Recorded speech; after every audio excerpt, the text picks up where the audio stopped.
Long before we knew what it was, long before we harnessed it, electricity was flowing through our bodies, descended from the heavens. So there's constantly current flowing into the earth from thunderstorms and flowing out where there's not thunderstorms. And in that process, an electric field is generated in the atmosphere.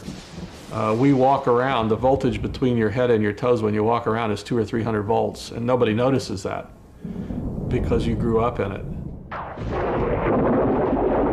But when there is enough of a voltage difference between the clouds and the Earth, it's hard not to notice.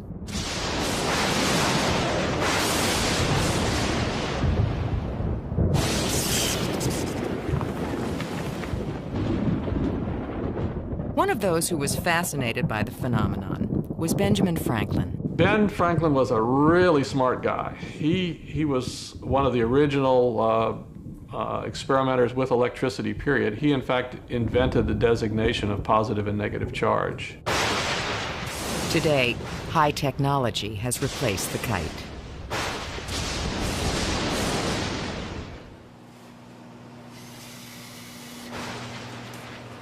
In north-central Florida, scientists summon lightning and bring it to the Earth with a rocket and a wire.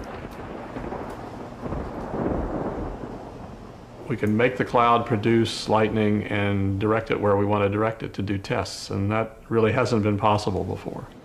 They direct the lightning to strike simulated houses and power lines to understand what happens when it hits.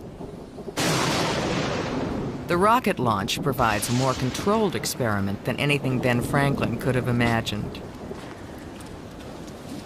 Well, we do similar things.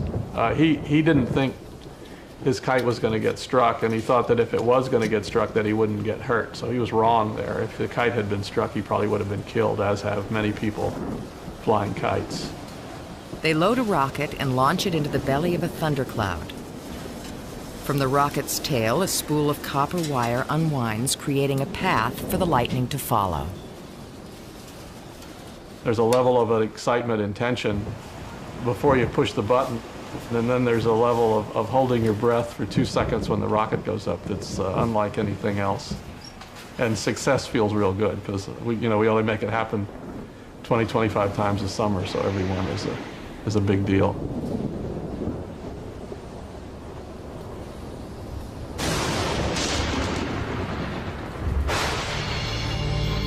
It's like a rocket-powered lightning rod. Once the wire is shot up into the air, the lightning hits it. In an instant, the electric current of the bolt moves down the wire, disintegrating it into a green vapor. What flows down the lightning at 50,000 amps is the same thing that flows in your wall at 10 amps.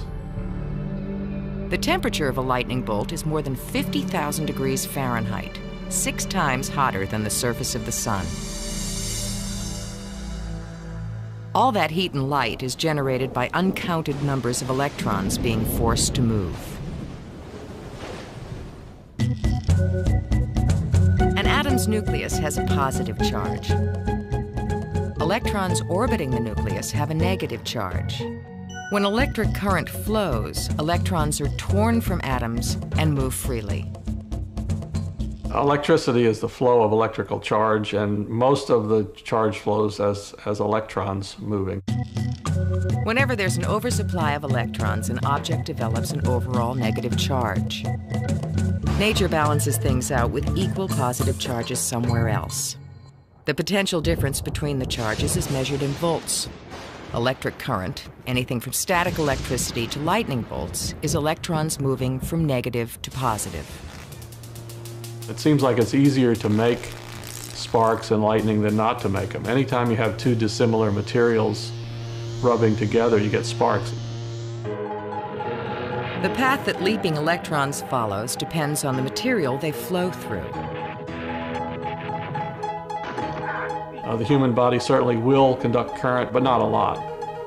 Not like a piece of copper. Copper has a lot of loosely held electrons, so it's a good conductor. The electrons of clay and rubber are too tightly bound to their atoms to conduct electricity. They're said to be insulators.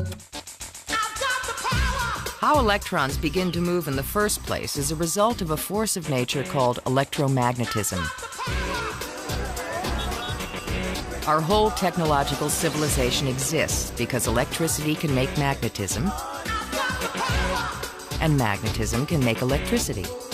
It goes back to the fact that we have two kinds of forces that are present that we call electricity or electromagnetism. And those two forces are the electric force and the magnetic force.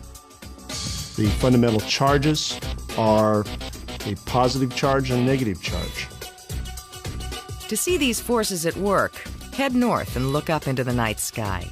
Basically, the northern lights are the result of high-energy electrical currents from the sun that are caught and guided by the Earth's magnetic field.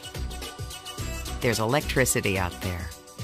5, 4, 3, 2, 1. And we have liftoff of the Space Shuttle Columbia, continuing space research through tether satellite technology. On February 25, 1996, NASA and Italian researchers made a bold attempt to harness the power in the atmosphere. They generated electricity with a satellite on a wire. Good work. Let's make sure we stay that way. Understand. The mission was part of a new experiment of tethering satellites in space. Attitude verification, 3-14. Go ahead. The experiment was based on the simple principle that when you move a conductor through a magnetic field, electrons start to flow. This generates an electrical current that can flow through a circuit. The satellite was thrust into space using small gas jets, and the 13-mile-long cable began to unreel.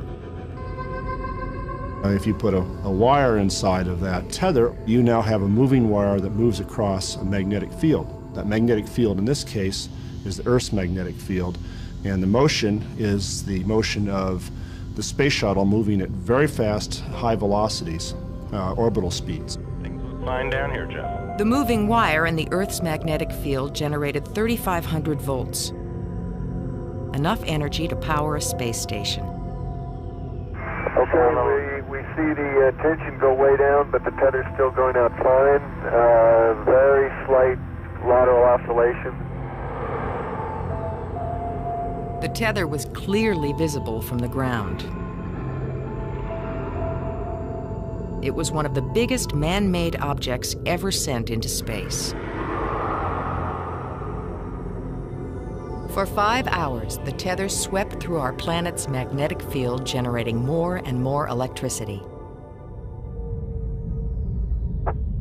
At the boom. The tether has broken. It is going away from us. Get it on the TV, Claude. Please get it on the TV. The tether has broken. Copy.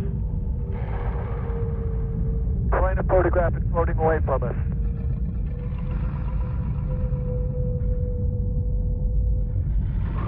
Looking back, we quickly saw that, in fact, the tether had broken. This was it's a big shock. It's kind of an empty feeling in the pit of your stomach when you look and you realize that there is the tether moving away from us at about 80 feet per second, and you just wanted to reach out and grab it.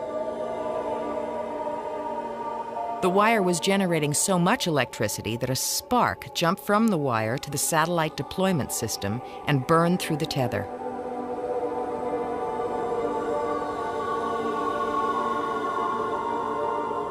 The $440 million experimental satellite just drifted away. Yes, sir. Well, those are some tether dynamics we did not want to see. Well, we have demonstrated that you can generate a lot of electricity with tether, and unfortunately we've also demonstrated that you can use tethers to launch a satellite into a much higher orbit. NASA will try the experiment again because it could lead to a new, more reliable power system for space stations and help avoid situations like the Mir mishap. We're moving to actually is if we drive current in the opposite direction in the tether and if we can force the current to go the other way, it becomes a propulsive device. So a propellantless spacecraft, the next generation of space travelers may be using electric propulsion devices as opposed to chemical propulsion devices. A little Star Trek, if you will.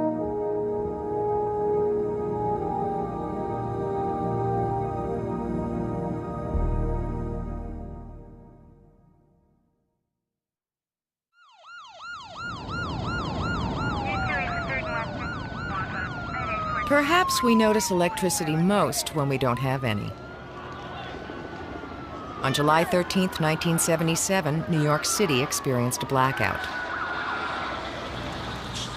For 25 hours, New Yorkers were without lights or elevators or alarms. Lightning had knocked out power lines north of the city, and the utility company's backup equipment malfunctioned. It takes a lot to keep the electricity working, not just in machinery, but in manpower, and it costs a lot of money to maintain these systems. The utilities have to maintain their lines. In the United States, 98% of homes and businesses receive power from a vast electrical system that is woven together with a web of power lines. A grid.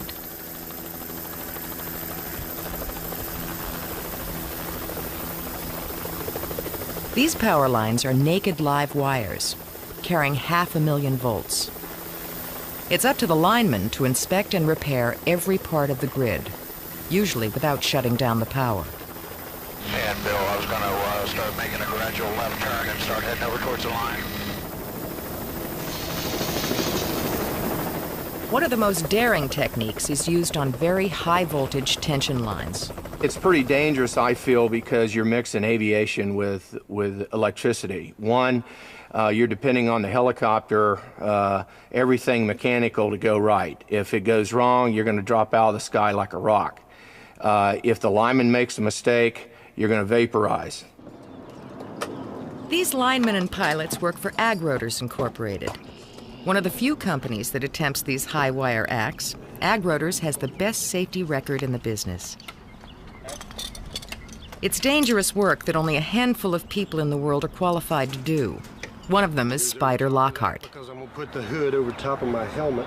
The dress required for the job is a lightweight suit of armor made of stainless steel thread. We have a strap on the inside that ties to the pants, making an electrical connection between the pants and Electricity the jacket. follows the path of least resistance. In this case, the metal threads of the suit, rather than flowing into the body of the worker. We're dressed in a stainless steel suit, fully conductive, fireproof, Nomex. Everything we have is fully conductive. Have you ever walked through a hotel room with a certain pair of sneakers in the wintertime where you walk up to your hotel room door, reach over and grab the door, and you get a little zap on you? That's called static electricity. Basically, that's what I'm trying to eliminate from what I'm doing.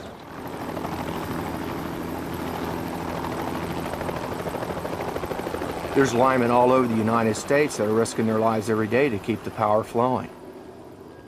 The dangerous marriage between helicopters and power lines is made to save money and time. Repairs that take a conventional ground crew days, Ag Rotors completes in hours.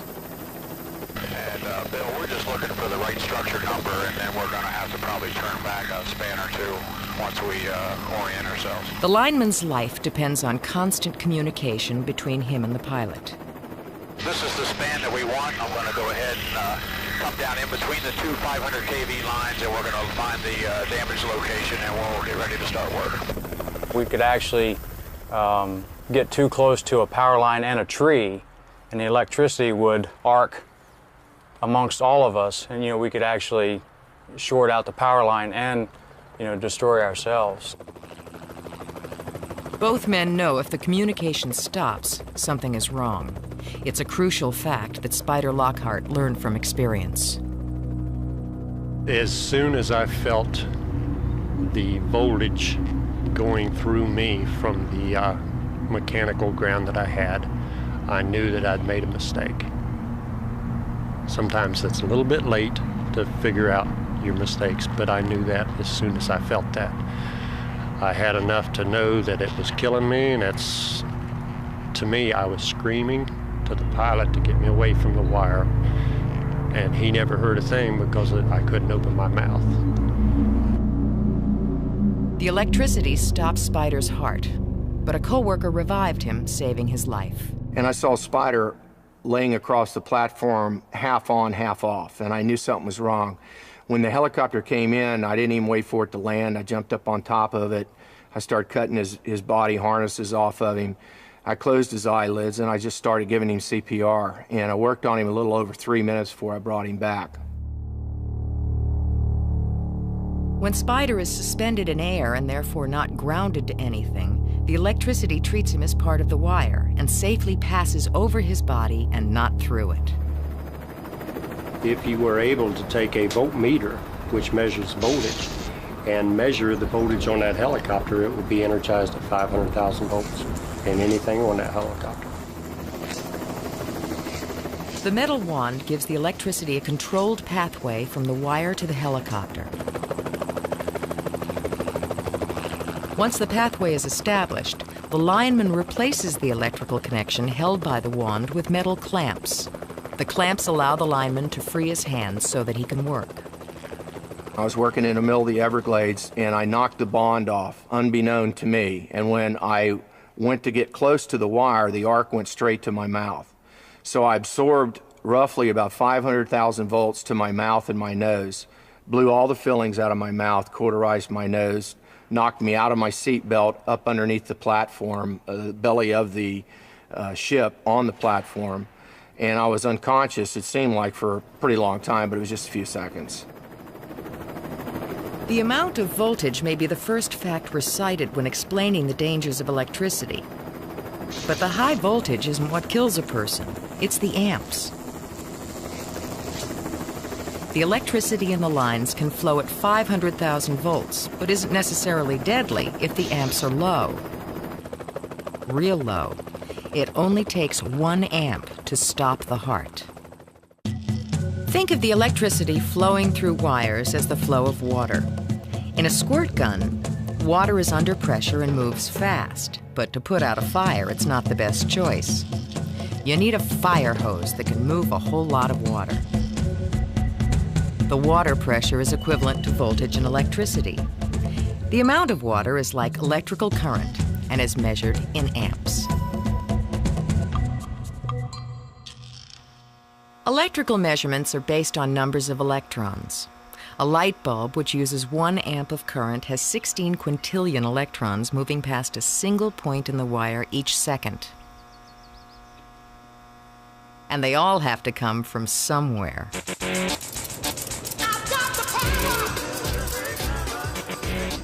Good evening, ladies and gentlemen. My name is Bruce. I'm going to be your guide for the tour this evening. Behind me is Hoover Dam, 726 feet tall and 660 feet thick at the base. Hoover Dam contains enough concrete to pave a 2-lane road from San Francisco, California to Miami, Florida.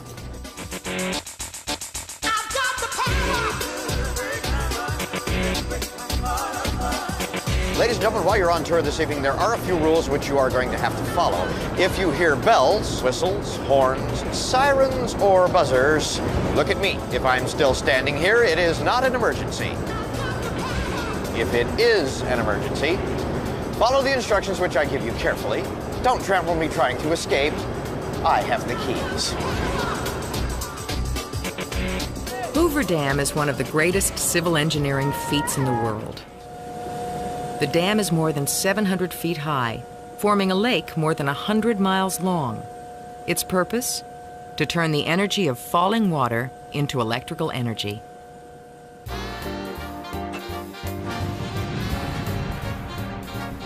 This accomplishment was made possible by the labor of men like Tommy Nelson and Lee Tillman. We didn't have time to think about anything too much other than we knew we were going to get paid at the end of the week. It wasn't very much money, was it, Lee? No, in my case, it was $5 a day. Yeah, you did better than I did. I was only making 4. Yeah, well, I was driving a truck. Yeah, but you were driving a truck. Yeah, that's true. Yeah, so they give me another $1 a day. Yeah. Hoover Dam was built during the Great Depression of the 30s. It not only created badly needed jobs, but was also part of a nationwide effort to transform rural life through electrification. We went from kerosene lights to carbide lights, propane lights, and Finally, here comes electricity, and it's available to everybody. Rural electrification. Franklin Delano Roosevelt, he did a great thing for the West. Today, Hoover Dam alone generates enough electricity to serve more than 1 million people. That's a lot of watts. Multiply volts times amps, and you get watts. It takes 100 watts to light a bulb. 1,000 watts equals 1 kilowatt. Hoover Dam produces 4 billion kilowatts a year. Electricity that's sent to California, Nevada, and Arizona.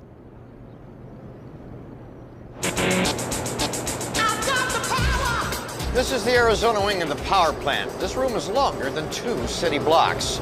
We have 9 of our commercial generators in this wing, each producing 16,500 volts of alternating current. Each generator can supply enough electricity for a city of 100,000. The power of falling water spins the blades of a turbine.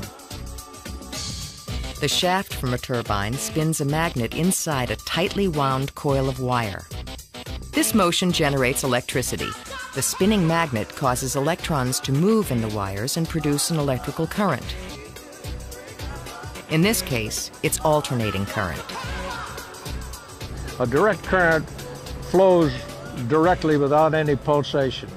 It's just a direct current. It's exactly what it is. It's like if you open a pipeline and let the water flow in one direction. That's direct current. And the word direct means just that, and that's exactly what it is. Alternating current means that the electricity flows to the load and back to the generator, to the load and back to the generator, and the frequency that this happens is called cycles. The generators produce 16,500 volts of electricity. Before it leaves the power plant, the electricity's voltage is increased or boosted to 230,000 volts for long-distance travel. At the other end of the line, the process is reversed, and the high voltage is stepped down to 110 volts and delivered into millions of homes.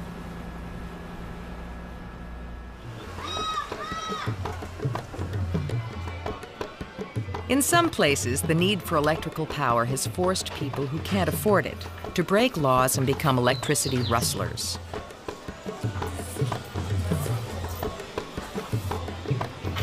In the shanty towns of Rio de Janeiro, Brazilians who are unable to pay for electrical power learn how to tap into the grid for free. Bom, eu levo o fio da ligação da minha casa.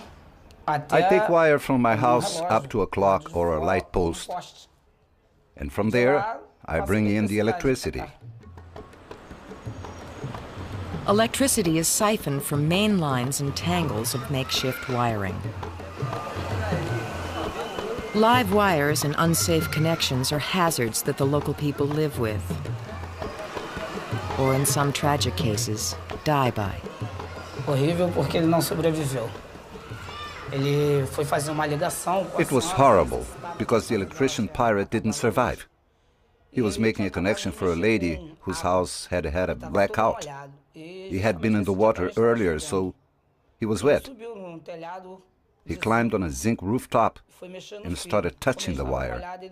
He got a strong shock and was thrown from the spot and died.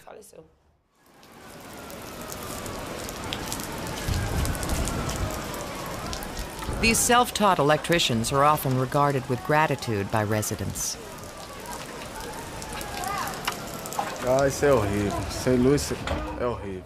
I'm not a hero, but there is a risk. I sometimes talk to people from the electric company, and they teach me how to make connections, so I don't get caught. It can be dangerous.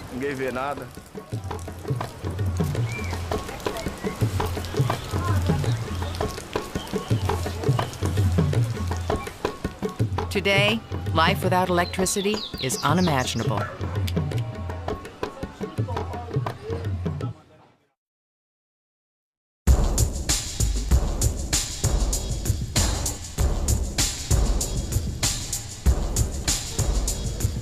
Las Vegas.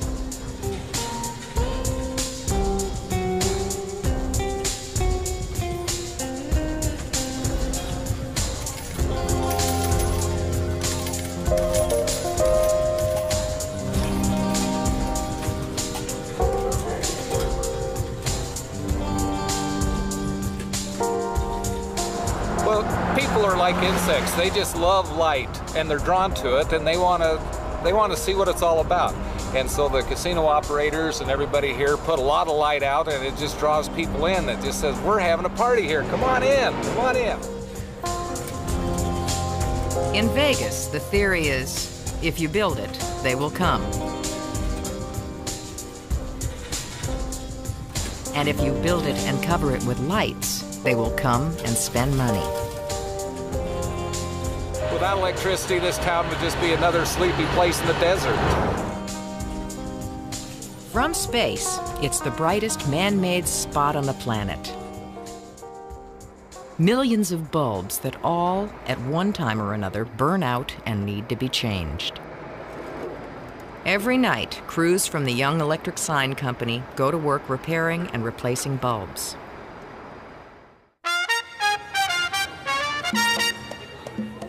One of their biggest jobs is the Fremont Street experience. On a grid above pedestrians shine 2 million bulbs and a $70 million light show. The town never shuts down, but things are a little slower after midnight. That's when the crews test the system and make repairs. It's Homer King's job to change the bulbs. That way the computer will tell it how bright to go. These bulbs have a life expectancy of 25,000 hours. I'm on a roll tonight here. A light bulb lights because its filament offers some resistance to the flow of electrons. Okay, that looks better. As the electrons try to crowd through a hair-thin tungsten wire, the energy spent overcoming resistance turns into heat. A material that's resistive is one that requires some kind of work to push the charge across. That means you're giving up energy that turns into heat and will heat that element up. And here, heat means light. The filament reaches a temperature of about 4,500 degrees Fahrenheit. On Fremont Street, the bulbs burn bright. 7 shows a day, 7 days a week. And nothing stops the display, except for thunderstorms. We'll run this color for about 10 to 15 minutes. People ask us all the time, does this keep rain out? Well, no, it doesn't keep rain out. Water doesn't really hurt it. What hurts is this lightning. We got 30 computers on the other side of this frame. So when the lightning's there, we shut it down. The Fremont streetlights are controlled by 121 computers. It's the largest outdoor sign in the world, towering 90 feet high and spanning almost 5 football fields. Hard Rock, this is one of my favorite properties here. Not all the lights in Las Vegas rely on bulbs. Neon and fluorescent lights use electricity to excite atoms that do the glowing, instead of heating up a thin wire. The signs may change, but using light to attract crowds has been around since electricity was harnessed.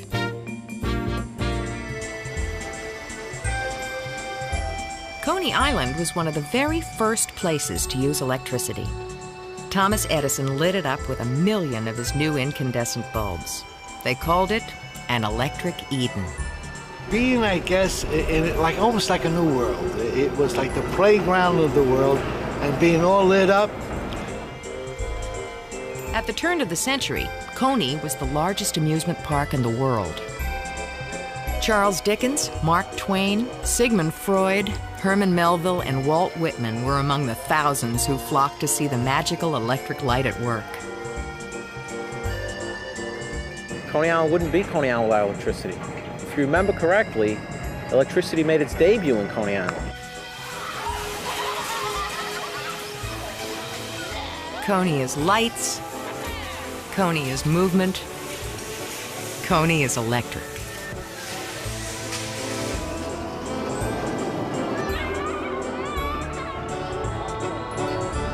The electric Astroland Cyclone is ranked one of the top 5 roller coasters in the country, and it is one of the oldest. By the time it reaches the bottom, it's traveling 55 miles an hour. And the passengers feel the force of 4 Gs.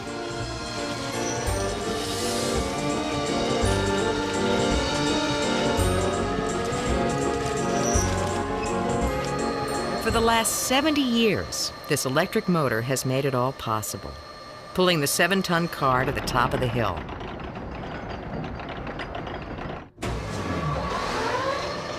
An electric motor is a generator in reverse, turning electricity into motion instead of the other way around. The motor is connected to a belt that turns a 15-foot wheel that pulls the chain. It's a powerful system. When the roller coaster clanks up the hill, the motor is drawing 600 amps, enough electricity to power 3 modern homes.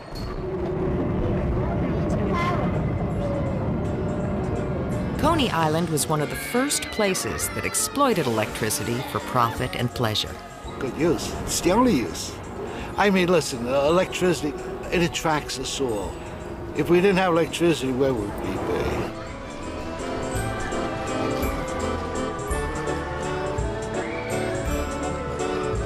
be? Along with the rest of New York City, Coney Island found out what it was like to be without electricity in the blackout of 1977. All of a sudden, lights went out, and I looked out at the park and up at the Wonder Wheel. Nothing was moving.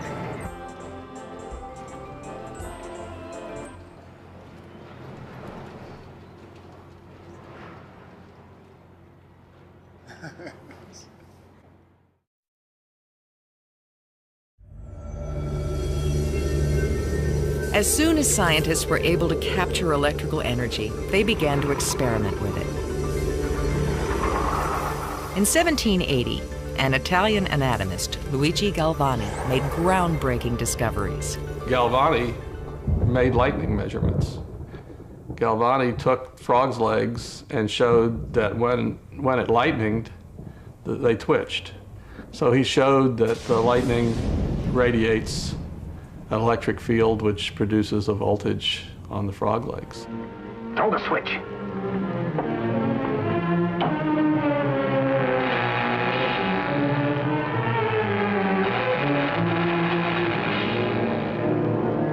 Wait, I thought I saw a pulsation of the heart.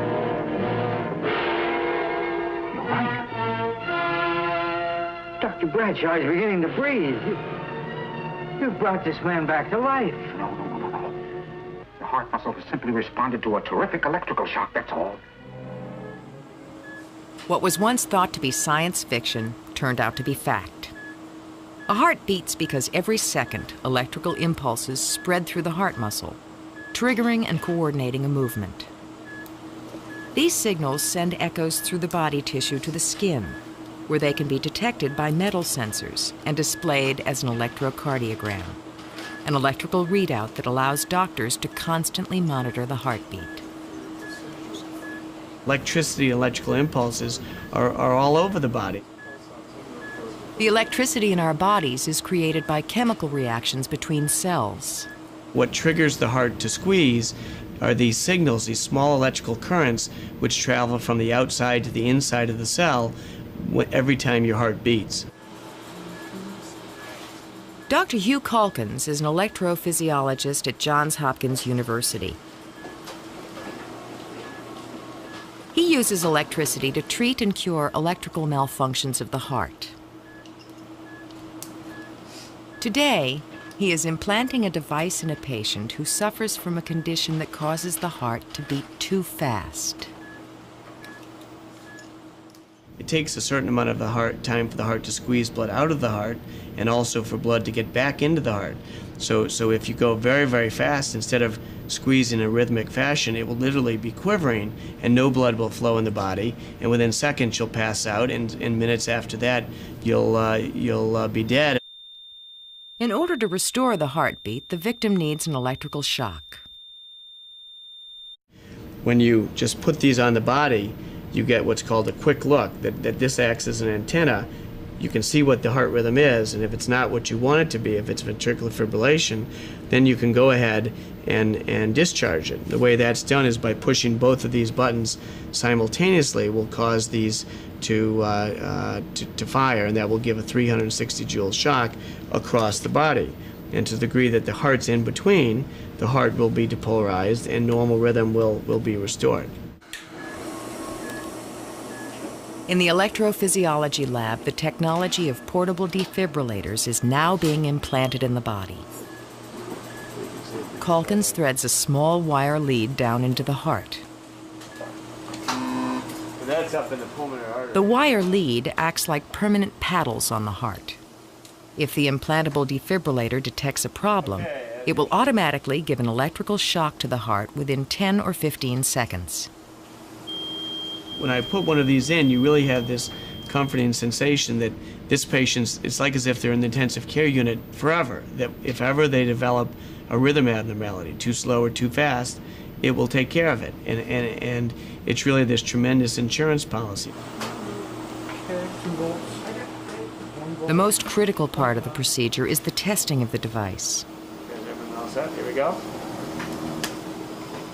The patient is given a shock that puts his heart into overdrive.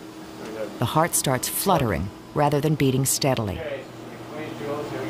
Ventricular fibrillation, they call it. Sudden cardiac death. It's the only way to test the device. When we were putting in the defibrillator is when we induced this ventricular fibrillation, this very fast heart rhythm. You saw a lot of very rapid squiggles on the screen, and that was the heart beating very, very chaotically with multiple short circuits swirling around the heart, resulting in the heart beating 400 or 500 beats a minute. So 10 joules, which is about 500 volts. Yeah, this shows the whole readout from how we induce it with a shock, and this is the VF. And it takes, you can see, about 8 seconds for the device to charge up and get them out of their rhythm. The trick is to customize the implantable defibrillator so it delivers the lowest level of energy that can still get the heart beating back to its normal rhythm. There's more and more enthusiasm about the benefits of electricity. I know for many, many years there was a lot of debate over was it better to treat patients with sudden cardiac death with medications or with defibrillators. And now the studies are available showing that defibrillators are better than medications, at least the medications we have now. So there's a case where electricity won, where electricity was better.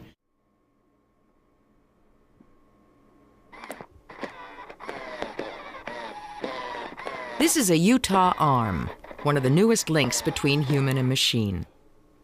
The device uses the body's own electrical impulses to operate and control an electrical arm. John Migueles works with amputees, teaching them how to use and operate the myoelectric arm. Right now there's a race between limb transplant and electronics. We start off with a silicone skin, and inside it there are electrical motors that control the opening and closing of the fingers. Next, very often we have a electrical motor here that operates wrist rotation, supination or pronation. Then we also have an electrical motor over here that controls this transmission that you can see that controls flexion and extension of the elbow. The microcomputer is mounted right here, and that processes all that information. One of the neat things about the hand is it offers a lot of pinch force, over 22 pounds of pinch. So we need to be very careful when we're grasping things. Bob Goodman controls his bionic arm by contracting his biceps and triceps muscles. I like to grab my brother's hand and squeeze it and kind of watch his eyes a little bit. Maybe that's a little bit of bionic feeling. Ironically, it was electricity that destroyed Bob Goodman's arm in the first place. He was up on a roof removing a television antenna when something went wrong. This antenna became top-heavy and came in contact with high voltage lines in back of us, some 12,500 volts. It was an aluminum ladder that I was on, and so it became very hot and burnt my leg. Luckily, I was knocked loose of the ladder and hit the ground because some of the doctors think, well, with that amount of volts, your heart probably did stop. When I hit the ground, it kind of jump-started my heart again. So I felt very fortunate when I learned this, that I got a second chance at life, even though I was missing my right arm.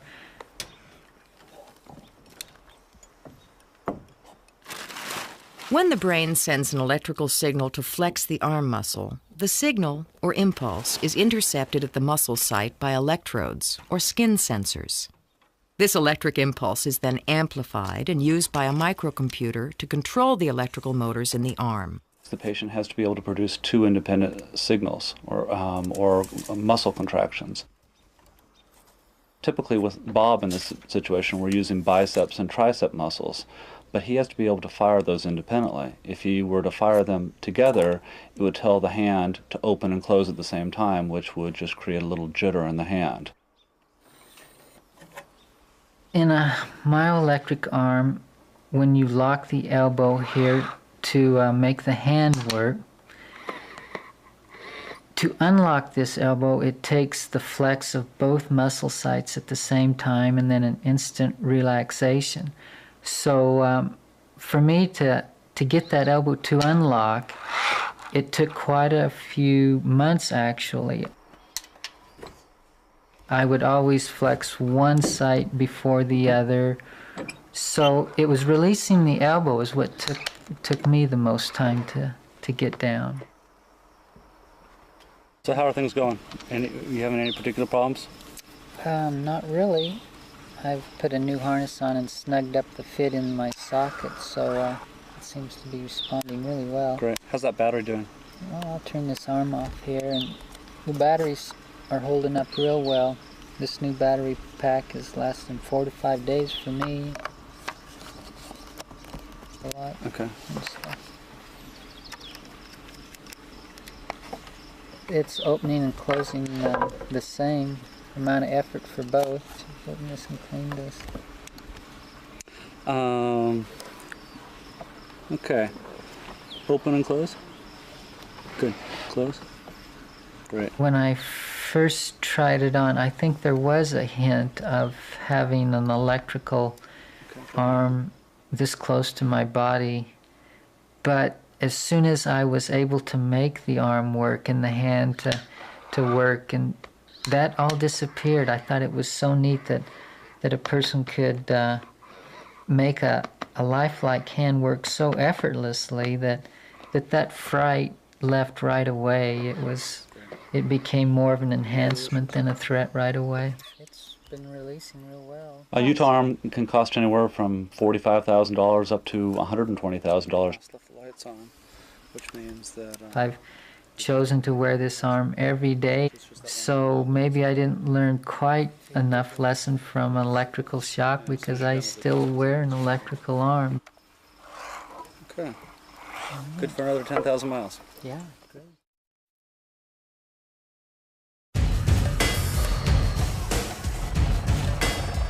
The modern world would be inconceivable without electricity.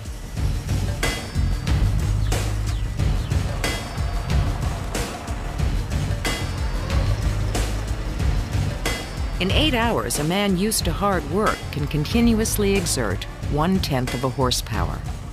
But the same amount of work can be done by an electrical motor in a fraction of the time. Electricity as a harnessed power has no rival. It is clean, silent, and can be turned on and off instantly.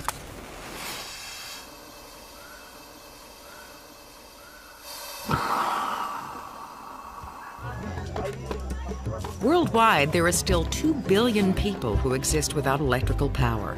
Most are located in remote places like the Brazilian village of Boa Sorte.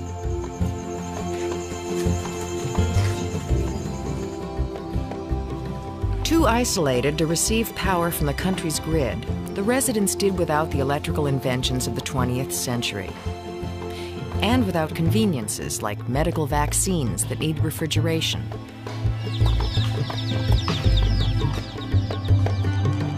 Electric motors, or clean running water.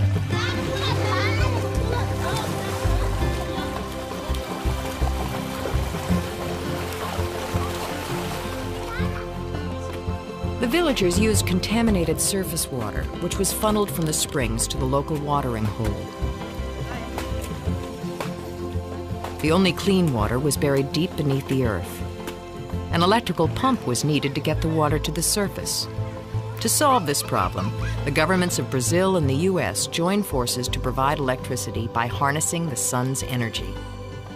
Putting out power poles and lines is so expensive that actually photovoltaic energy is much cheaper here than using traditional forms of fuel.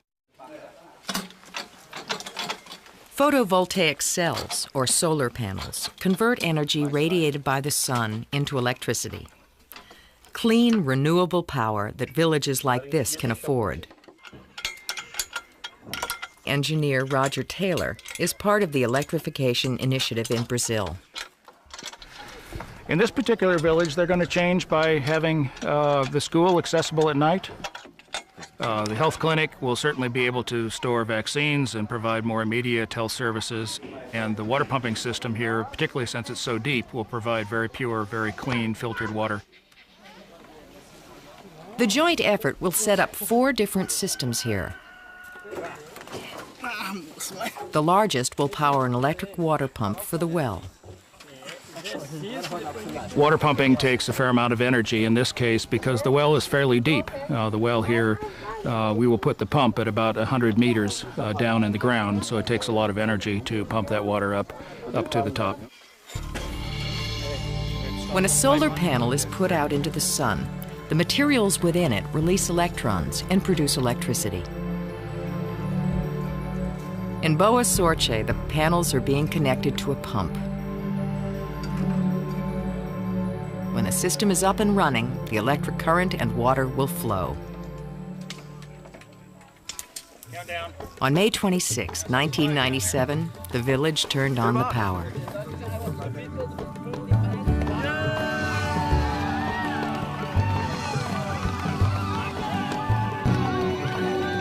Technological advancements that took 100 years to develop arrived here with the flick of a switch.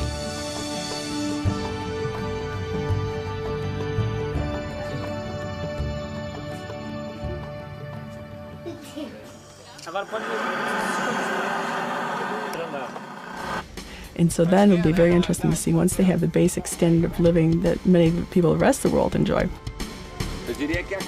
how their lives and their culture will evolve from that. More and more aspects of our world depend on electrons in motion.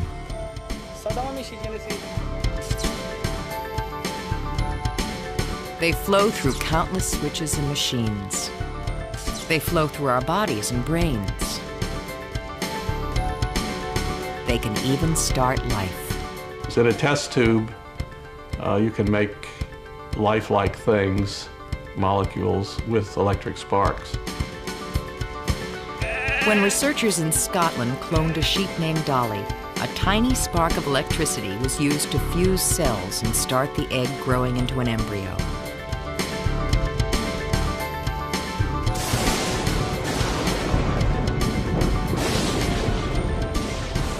All this started with a curious fellow back in 1752. That was when a man with a key and a kite stepped out into a storm. He snatched lightning from the heavens and introduced electricity to mankind.